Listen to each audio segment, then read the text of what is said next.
John Carmack still brings the same genius to the video game world that he brought when he started back working on Wolfenstein 3D, which is trying to do something new and revolutionary with every generation of technology that he creates.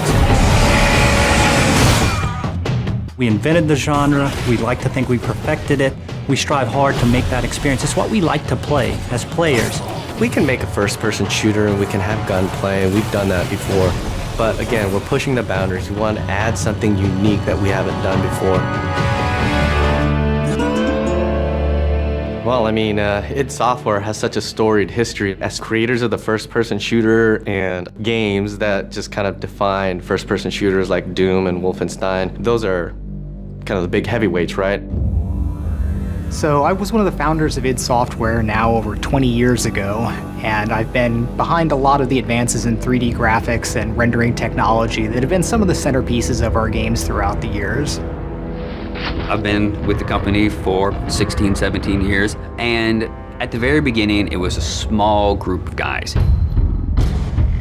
We have the walls lined up with articles that we've been featured in over the years, and Wolfenstein is the game that created the first-person shooter genre. But Doom is the one that sort of popularized the genre. It defined this in-your-face, visceral, gritty action that really separates out first-person shooters from other games. And you look at Quake, where we had client-server architecture, which is now the standard for every multiplayer game on the internet. Rage is an opportunity to take all the cool stuff that we have learned over the years in building those games and apply it in a completely new setting. We have continued to focus on the first-person action side of things, and that's been very much what Rage still takes away from our history there. It is a first-person game. It's about action. It's about intensity. It's how you play the game, what you experience, what happens to you in there. If you're looking for Mayor Clayton, he's right over there. When John Carmack was coming up with id Tech 5, one of the things we wanted to make sure we did is give people something new. This is the first game that is going to use and fully explore the capabilities of John Carmack's id Tech 5. The work that he does, the technology he creates, is just something that you wouldn't see elsewhere. And so a lot of it was just, how do we make something fun with this cool tech? So the cornerstone of id Tech 5 is our mega texture technology. It gives us the ability to tweak every single pixel that you see in the world. Unique texturing is what id Tech 5 is all about, and we have some awesome artists that are able to actually exploit that and put all that detail into the world. The human eye can easily notice repetition in objects and in textures, and if you have a unique environment, that simply doesn't exist. And at any given point, the whole environment has this unique feel and this unique look to it. So you're not running through the same space corridors for 20 hours in Rage. We're all a little safer because of that. With the advancements in the physics technology and the navigation systems, we're able to combine this sort of unique gameplay where we're bringing in vehicle combat and first-person interactions into one game environment. We're getting to the point now with Rage where what's in the minds of an artist, what's in the minds of a director, can actually make it into the game. We are arguably the best-looking game on the consoles today, and the point is we are running at 2 times the frame rate of what other people might argue is the best-looking console game there. So this has allowed us to have a distinctive visual style, fabulous top-of-the-line graphics, and still run at 60 frames per second to have a better gameplay experience, not just a better-looking game. It's the complete experience. It's really the best thing that id's ever done. So the story of Rage. We had the setting, we knew we wanted to have it on Earth, then we had to decide how we would destroy the planet. And we actually found that there's a real asteroid, which is called Apophis, which will pass by the planet around 2036. So in the fictional world of Rage, when the governments of the world discovered that Apophis would hit us and destroy most of civilization, they initiated a program called the Eden Project. So the game starts out where you are an Ark survivor. You are one of those people buried in 2036. Your Ark emerges from the ground 100 years later.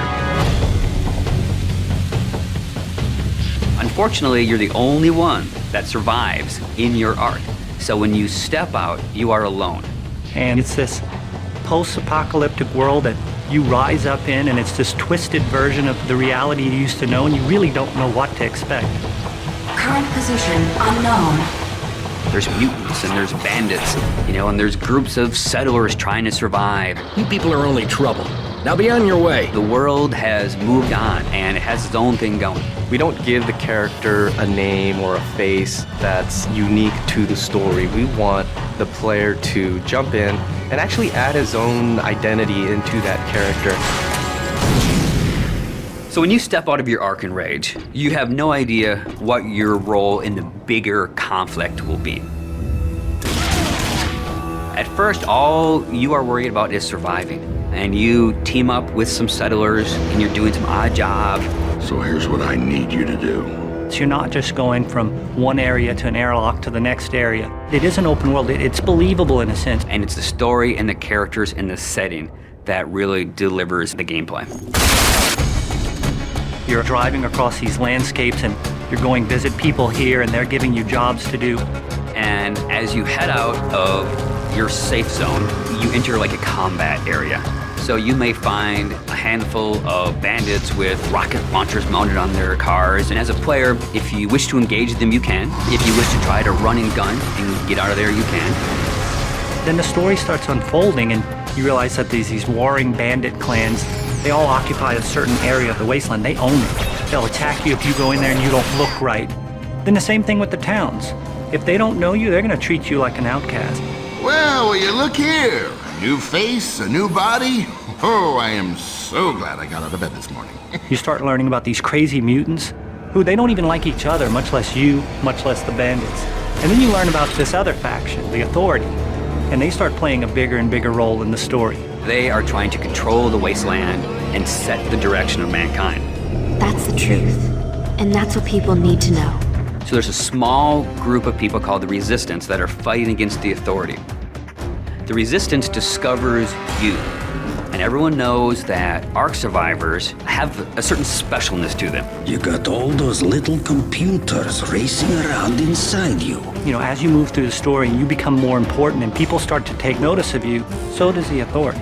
As you, the player, get your weapons and start interacting with the characters and start fighting all the bad guys in the world, you understand what your role is in the world. So, you're the new team member. The story in a game really gives meaning to the action. It creates the setting that all the gameplay exists on. And if you have a compelling story and you have compelling action and ways to drive the player forward, it just creates a richer experience and a more complete package. But it's always about, again, something new around every corner, and you really have to stay on your toes in the Wasteland. So in Rage, what we've tried to do is in every new environment that you enter, we give you a new weapon or a new ammo type or a new engineering item to keep the experience fresh. And as you play through the game, your arsenal grows and grows. It's a few different elements that really make a weapon good or satisfying. When you hit the fire button, it needs to do something on the other end. And that's where you get the feedback from blowing a head off or seeing a cool death animation. I've always loved shotguns in all of the id games especially. I think if we didn't have a shotgun, a lot of fans would be upset. But the crossbow, because it's so different and so new, it's almost like this utility weapon. My favorite weapon in Rage is the wing stick. Let me guess. You want to know how to throw a wing stick. The wing stick is an offhand, instant throw weapon.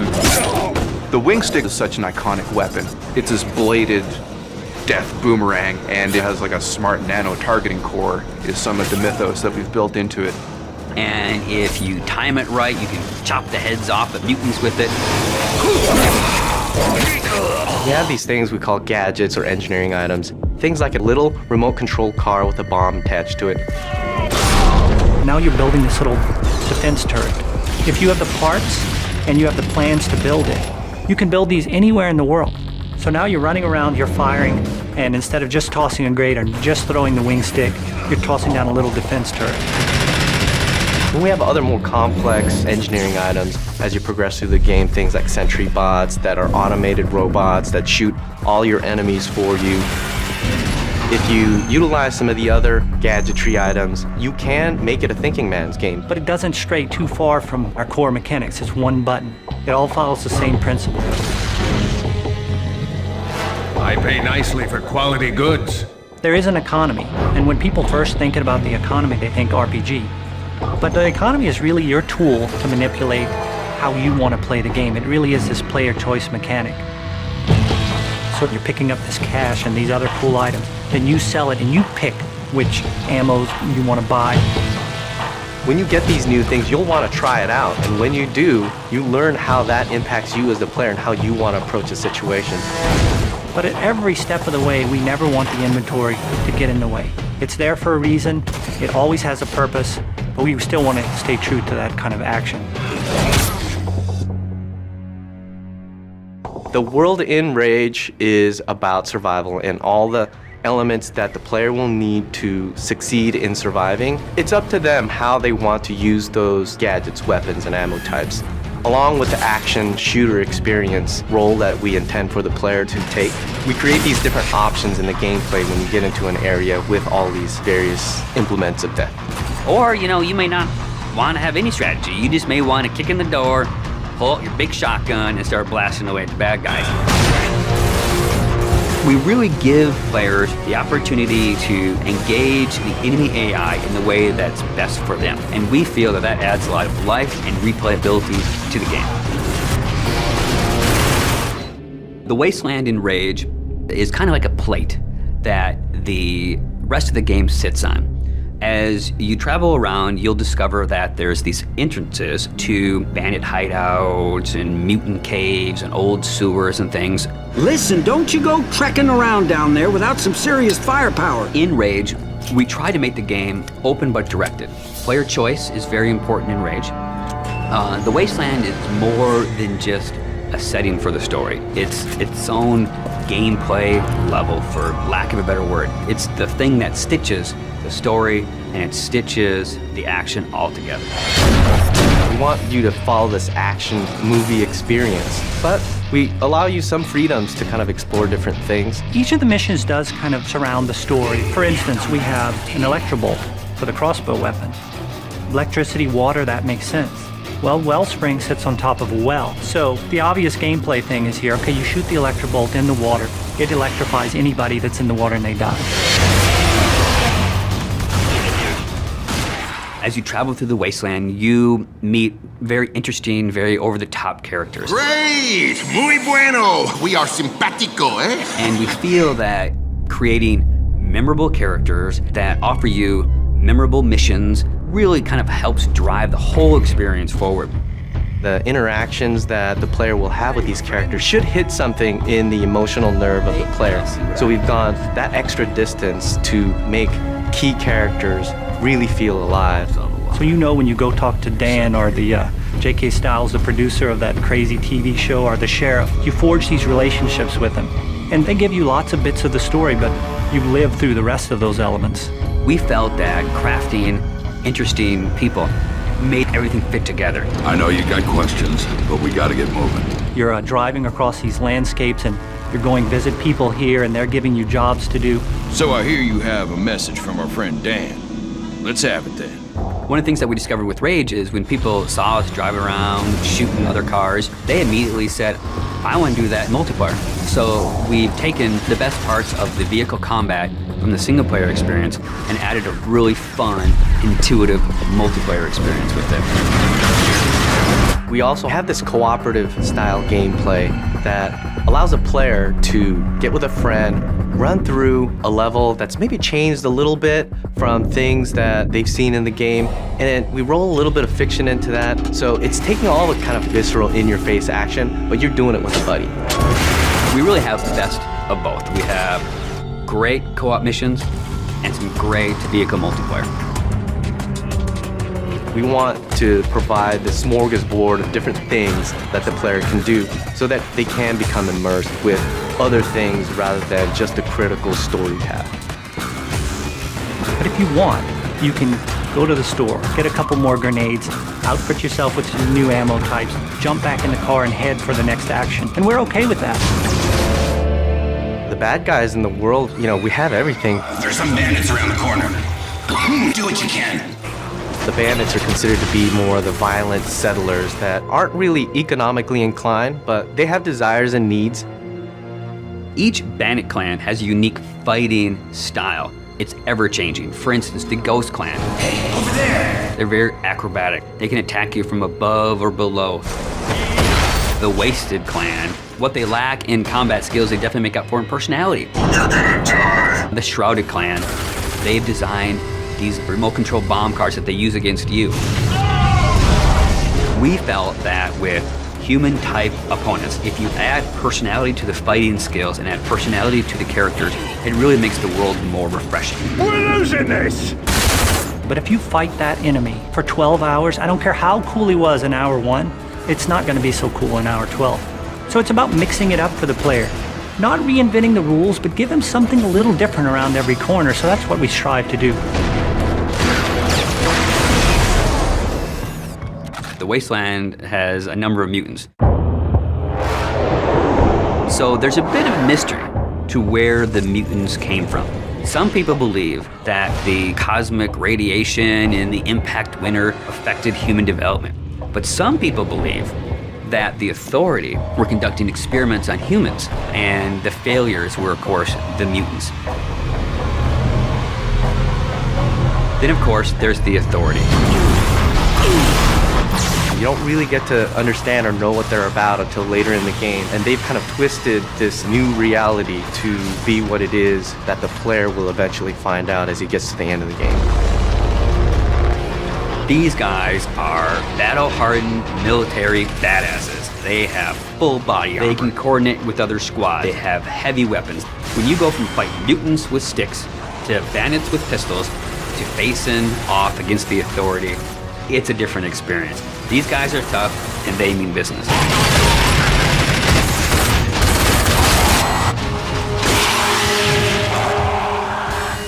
It is famous for having incredible graphics. So I wanted to have this real combat feel to it. Remember, to be of use to us, you must be able to move around freely. We decided to kind of make animations using motion capture. In Rage, we have upwards of 6,000 animations that have been created. One type of character may have 300, 400, 500 animations that go with them. By applying those animations, the character is starting to look a lot more interesting. You also look interesting. When you're actually in combat with an AI, they have multiple layers themselves. When you shoot at the enemy, they'll actually react to the shot. So they'll freak out and they get into this scramble mode where he's running around trying to save his life and then dive into cover. And this is not really scripted, it's just based on what you've done to the enemy, which will change the AI state, and then they will play these different state of animations. And you can interact with them at the time they're doing that, so it's not like they're just stuck in that particular animation. You can shoot them and kill them, and everything happens as you would expect. And all these things work seamlessly together to really make our AI stand out and feel like they're part of the world in a way that you haven't seen in a first-person shooter before. Well, enough with all that. When the player's interacting in a combat scenario, the important thing to do is give them choices. And there should never be a dead point when they're only thinking, oh, I'm just holding the trigger down to kill these guys.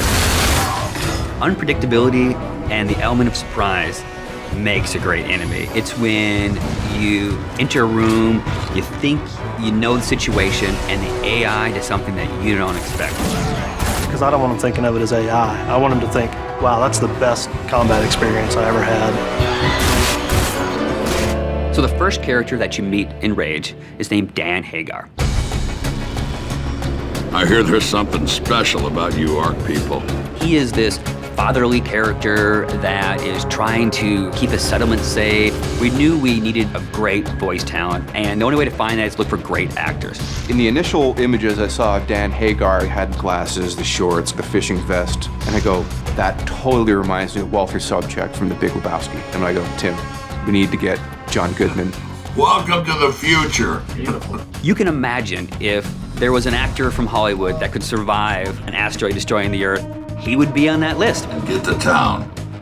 It'll be safer there. You can feel his fatherly ways. You can feel that he's got this tough interior. It really was a great combination. Sound really is half of your experience. The first half is being taken in with your eyes, the second half is being taken in with your ears. You should be able to look at something in the world, hear the sound that's coming from that, and think in your mind's ear, yes, this makes sense. This fits in the world. Gun sounds are one of the hardest things in the world to do, only because you're constantly hearing them. The shotgun is a type of weapon that when you hit the fire button and point it at someone, you really want to feel that kaboom. Get the sound mixed between the high-end elements to pique the interest and the low-end elements, the kick to the gut, to make you feel like you're in a living, breathing, cinematic experience. Rage is stylized realism. Visually, there was the idea of the scale that was really important. And then it was also like an idea of futurism. So it is still a believable city. You know, there was definitely a lot of visual from brutalism that has that feel that kind of relates very strongly with the authority. So I wanted to go with something that's very solid and very aggressive looking. And also we're trying to basically make the parts of this universe one cohesive environment. There was a world before, and there's a new world after that. And you have to think of like the layers between the two eras, basically. When I started this technology, I had some image in my mind of what it could do, but when the artists get a hold of this and they start working their magic on it, they produce things that, when I look at some of the scenes in Rage, I'm just, wow, that looks better than I would have thought this game could look. The technology right now allows us to paint on any surfaces at a pixel level.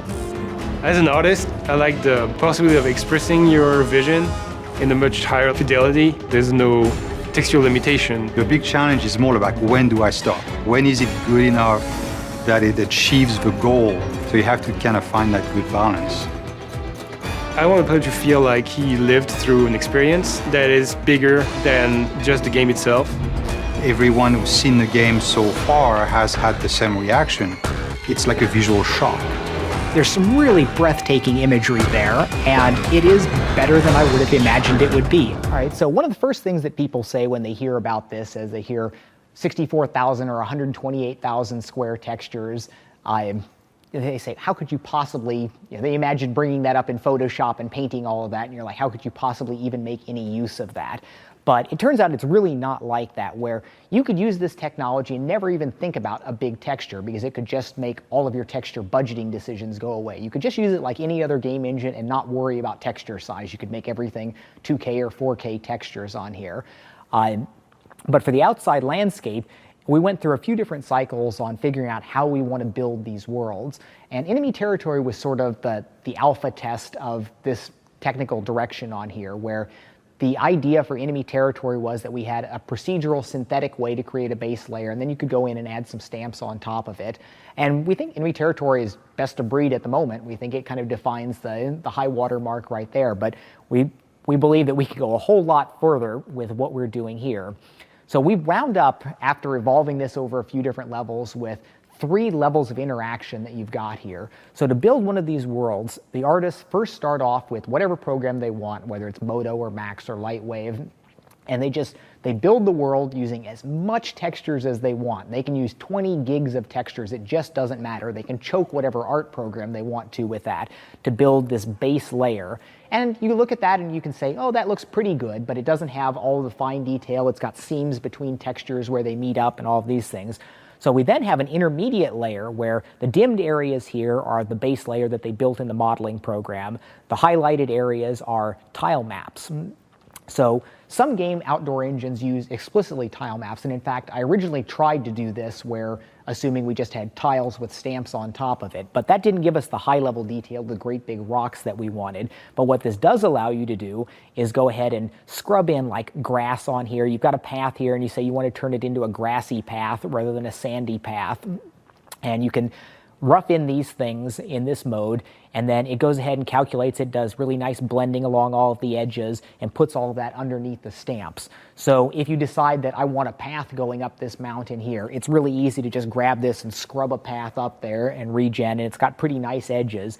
But then you can go into the real detail level with the stamping, where all these things that were on top of that grassy area that the artists had done were things that they had pulled from a palette, stretched, rotated, and dropped down here.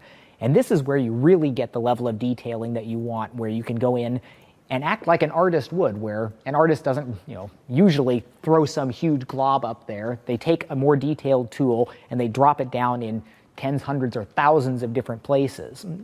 And it totally doesn't matter to us whether they drop down one giant rock piece or if they take one rock piece and stamp it down 1,000 times in different places. So we have this ability, you can take anything that you want. It's easy for them to create palettes of things like this, and they can drop it down. There's a lot of tools options that we have to mess with this. They can undo, redo, go through all of this. So it's obviously really easy to do. You can sit down and anybody can grab some things and say, I want to put some graffiti over here, or I think that this should go over here. But when you put it in the hands of a real artist, some of these results are just fabulous. And it's been very effective in terms of time to do this, where the total time to build this level is only about 2 man-months, and that's with us figuring out how the heck we're going to do this. But I think that and one of the things is, as we've spent more time on here, our standards are going up and up. I mean, the first things when we just saw a little hillside with them doing some things, I'm like, wow, that's really neat. But now, any area that an artist turns their attention to just winds up looking fabulous. Like this area here, this used to just be that same sandy rock that was everywhere, but we decided we wanted to make this a parking lot for the vendor's shop in there. So they didn't touch anything on the geometry. Again, no impact on any of the other game stuff. They just went in with the tiling, set up a lot of different asphalt things that get blended together, and then going over to the stamping on there to add the extra detail on top of that. And they just transformed that. And that took, it was like 15, 20 minutes. He's just going down there, and any area that they choose to look at can be made to look awesome. Now, of course, the corollary to this, though, is that we're making these immense worlds, so there's still some amount of balancing where they have to choose, okay, we have all of this area. Obviously, we don't want to spend too much time. Like if you zoom way out, the tops of the mountains and stuff aren't terribly detailed because the player's never supposed to get up there. And we have the ability to work at like different resolutions in there. Lots of different tools that we get for for being able to effectively work with. The tiny little detail areas like we were doing there, they work pretty interactively and fast. But if you wind up trying to slap something across an entire mountainside, it might take 5 minutes to go ahead and update. And if you're doing something at a high level, you may choose to work at a lower resolution so that you can update that a little bit quicker. But then like here in this townscape, this was a little piece. I had this cut out on the floor when I was testing something there. And it started off all this just plain, simple sand on there. But then the artists go in, they start working at it, and all of this stuff starts popping up. And you can see they just laid down pages of newspaper and things on top of it. There's footprints and tire track marks and all of this stuff that's going over there. And it's this deep, deep layered approach where, in theory, you could do this with, with a standard Doom 3 type technology, but it would go horribly heinously slow if you stacked up 10 levels of transparent detail like that. But in this case, since it all winds up being just kind of combined together into this, there's, again, no impact, and it allows the artist to just sit there and do this great, great work. It's always kind of the most exciting part for me as an engine core technology programmer, where we reach this point where the artists are finally able to really start using the stuff, and it always goes way beyond. I'm not an artist. I have a limited, visual creative ability on here, where I figure, okay, I know what people are going to want to do, and I'm thinking you'll put a stamp under every tree so that it doesn't look like it just juts out of the ground, and that type of thing that was obvious to me that you want to do. But a lot of this level of detail that goes on in here, that's from the vision of an artist, somebody that really does see this. One of my thoughts is the difference between artists and most people is the fidelity of their imagination. You can say grimy town with all of this stuff in here, and I've got some vague image in my mind, but a real artist sees something like this, and then they're able to go in and get it down onto the monitor screen. So it's pretty exciting about the possibilities and things that we've got going here. And we've been showing this to a number of other people in that we're pushing back a little bit more into technology licensing now, where we had huge success through the whole Quake 3 side of things, But the Doom generation of technology, we only wound up having a few other projects, id projects and Prey, largely because there's a few things that we missed on that. A lot of people were interested in vehicles and outdoor areas, which we just didn't have in Doom, and we wound up eventually developing all that for enemy territory, but it wasn't sort of in the core technology there. And also id has had a deserved reputation for producing great technology with not so great tools around it, because we've never had a huge staff. It's always been a small number of people that are doing good work, but not necessarily adding a lot of user-friendly polish, because it was always a matter of, if I do something neat, then I just have to explain to 5 artists how to do it. It's not like we're broadcasting to a really huge audience there. But now, as we've grown in headcount and the number of people that we have to even teach internally, we've hired full-time dedicated tools programmers and support programmers now, because we need it for ourselves internally just to satisfy everyone's requests. But it also means that we're at a point now where all of the stuff that used to be driven just by text files to run things, we have nice interactive editors for this entire studio environment that we've got for all of our tools interfacing in, which, as a matter of fact, this actually ships with the game. Anybody that brings down the PC version of the console, types id Studio, and all of this dev environment pops up on it. So we've had really good response from the dozen or so people that we've wound up showing this to at E3 and here at QuakeCon, because it's always fun to talk about the graphics, the image, what you get for your screenshot on here, but a lot of these things really are process level important. What matters for your company strategically about how you're going to develop across the different platforms, how you're going to allocate your resources, how you're going to be able to transfer them from project to project. And these are things that they may not necessarily be the most sexy topics to talk about for technology on there, but they are really important. I mean, this is big business here when you're talking tens of millions of dollars for game development budgets, teams of dozens or hundreds of people in some cases. And a lot of these issues about how you can apply more people to a problem are really significant. It's like the parallelization problem that we deal with in multi-core CPUs. It's how to figure out how to divide up the tasks so that they don't interfere with each other. And I have this vision plan for IdTech 6. Hopefully we get to virtualize geometry in the same sense, so you can sculpt the same way you can paint in this. But restricted to this one area of working at surfaces, this does some really magnificent things. And I hope that in the future, as we're looking at PS4s and 720s and 16-core CPUs, that we'll be able to do a level of technology that lets us apply this really to the rest of the equation. But I do think this is still a significant step forward.